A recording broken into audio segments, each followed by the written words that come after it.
Je voudrais maintenant en venir au ministère lui-même et à son administration, parce qu'on ne peut pas simplement attendre des établissements, des équipes pédagogiques, de la communauté éducative qu'elles veuillent bien évoluer, changer avec le numérique. Il faut aussi que nous-mêmes, loin d'un certain nombre de clichés sur notre pesanteur, sur notre incapacité à innover, nous-mêmes fassions la preuve que nous sommes capables de changer, d'évoluer et de nous améliorer grâce au numérique. Et donc il y a deux grandes innovations sur lesquelles je voudrais insister ce matin et que nous allons vous présenter à plusieurs voix.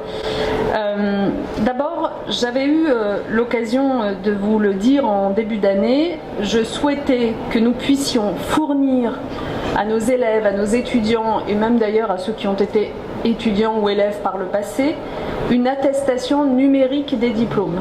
Vous vous souvenez de cette annonce? Eh bien, aujourd'hui, enfin, j'ai le plaisir de pouvoir vous faire découvrir le portail diplôme.gouv.fr qui permettra donc d'obtenir ces attestations numériques des diplômes.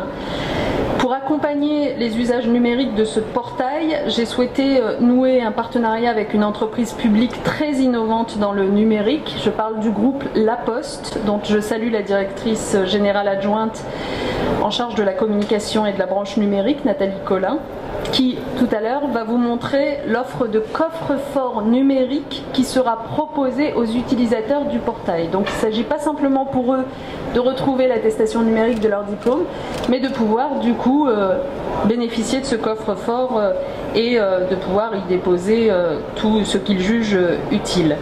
Ce portail et les services qu'il va pouvoir rendre à partir de début 2017 concernera d'abord les diplômes du bac 2016 et du BTS 2016, puis l'ensemble des diplômes nationaux du secondaire et du supérieur, avec un historique qui remontera jusqu'à l'année 2000. C'est un service public numérique en réalité qui est en train de se dessiner, qui est marqué comme tout service public par une double exigence, la gratuité et l'universalité. Les avantages de ce service, eh bien, c'est une extrême rapidité dans l'obtention d'une attestation sécurisée de son diplôme. C'est un service moderne qui facilite les démarches administratives et de recrutement. Et ce portail, en plus d'être un outil au service de nos concitoyens, sera aussi un outil très efficace contre la fraude et contre les faux diplômes. Deuxième innovation sur laquelle je voulais insister aujourd'hui, qui n'est d'ailleurs pas sans lien avec la première, c'est ce qu'on appelle le projet PIX, qui vient compléter notre approche du numérique dans l'éducation. Cette fois-ci, c'est Marie-Noëlle Gégaud-Lavessière, membre du CN2E et du comité exécutif du groupe Orange, il faut quand même que je le précise, et Benjamin Marteau, délégué général du CN2E, donc le Conseil national éducation et économie pour ceux qui ne l'ont pas en tête, qui vont vous faire la démonstration de cette plateforme, ce projet PIX. Qu'est-ce que c'est exactement? C'est donc une plateforme en ligne d'évaluation et de certification des compétences numériques. Ce projet est vraiment exemplaire, j'insiste sur ce point parce qu'il a rassemblé autour de lui les directions de notre ministère, le Conseil supérieur des programmes, l'Inspection générale de l'éducation nationale, les représentants de la communauté éducative, les partenaires socio-économiques, entreprises. Et vraiment, merci à tous ceux qui se sont impliqués parce que c'est un projet pionnier.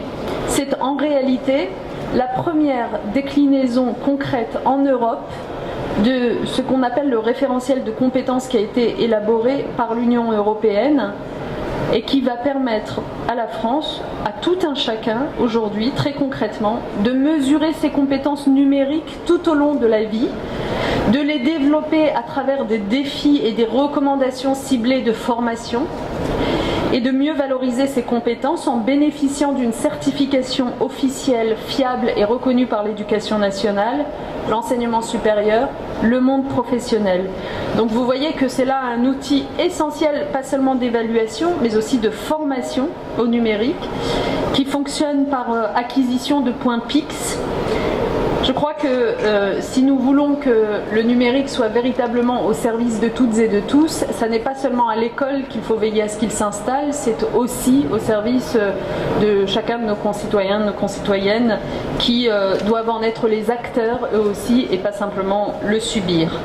Mais ce dont on est sûr, en tout cas, c'est pour ça que j'insistais sur le fait que c'était une première européenne, c'est que de toute façon, ça va faire des émules dans les pays qui nous entourent. On est déjà regardé de très près là-dessus, donc